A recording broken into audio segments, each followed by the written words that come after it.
The Bandora. A bandore is a large, long-necked plug string instrument that can be regarded as a bass cittern, though it does not have the re-entrant tuning typical of the cittern.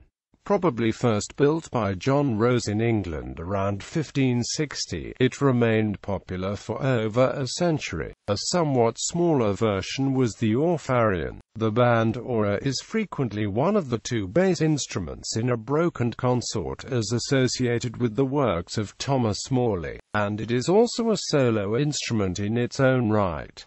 Anthony Holborn wrote many pieces for solo Bandora. The multiple lute settings of Pacoloni appear, both with and without optional wire-strung instruments.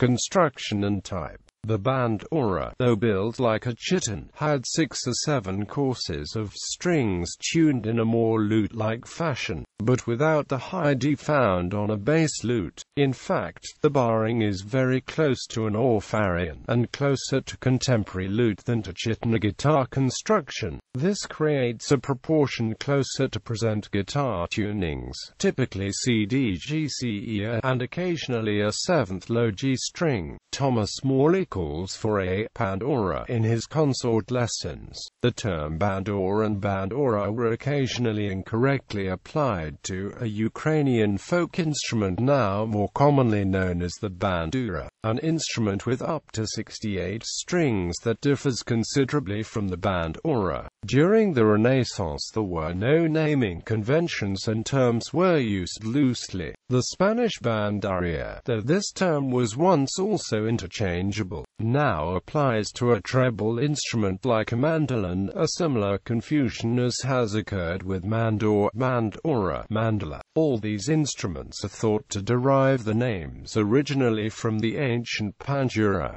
Bibliography. Masakata Kanazawa. The Complete Works of Anthony Holborn. Volume 1. Music for Lute and Bandora.